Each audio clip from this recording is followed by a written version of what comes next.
नमस्कार मित्रांनो, या आधीच्या व्हिडिओमध्ये आपण पाहिलं होतं की आपलं आधार कार्ड आपल्या पॅन कार्डला लिंक आहे का नाही ते कसं चेक करायचं ते आपण पाहिल्यानंतर आपण मागील व्हिडिओमध्ये सांगितलं होतं की आपलं आधार कार्ड आपल्या पॅन कार्डला लिंक कसं करायचं ते आपण पुढील व्हिडिओमध्ये सांगणार होतो।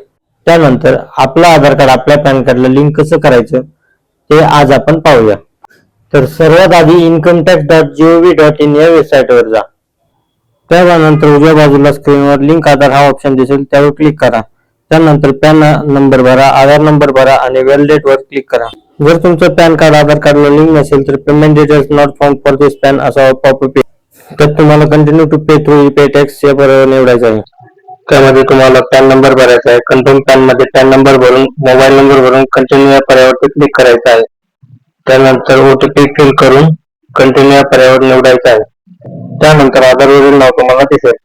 कंटिन्यू पर्यायावरती क्लिक केल्यानंतर तुमच्या समोर असा इंटरफेस दिसेल। त्यामध्ये तुम्हाला पेमेंटसाठी वेगवेगळे पर्याय दिसतील। यामध्ये तुम्हाला असेसमेंट इयर विचारले जाईल। यामध्ये तुम्हाला आर्थिक वर्ष त्याच्या पुढील वर्ष निवडायचे आहे। त्यानंतर तुम्हाला केस पेमेंटसाठी ऑर्डर 500 हा पर्याय निवडायचा आहे। याच्या खाली तुम्हाला fee for delay in linking PAN with Aadhaar हा पर्याय निवडायचा आहे। याच पेजला स्क्रोल करून तुम्ही खाली गेलात तर आपल्याला जी लेट फीस भरायची आहे ती कॅल्क्युलेट करून खाली आलेली आहे। त्यात कंटिन्यू करून पेमेंट डिटेल्स भरायचे आहे। तुम्ही डायरेक्ट यूपीआय द्वारे पेमेंट करू शकता किंवा जर तुम्हाला डायरेक्ट बँकेद्वारे करायचे असेल तर गेटवे हा पर्याय निवडून ते देखील तुम्ही करू शकता। तुम्हाला यामध्ये 1000 रुपयाचं पेमेंट करावं लागणार आहे।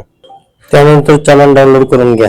त्यानंतर सर्वात महत्त्वाचं म्हणजे आपल्या YouTube चॅनलला सबस्क्राईब करा आणि अकाउंटला फॉलो करा। धन्यवाद।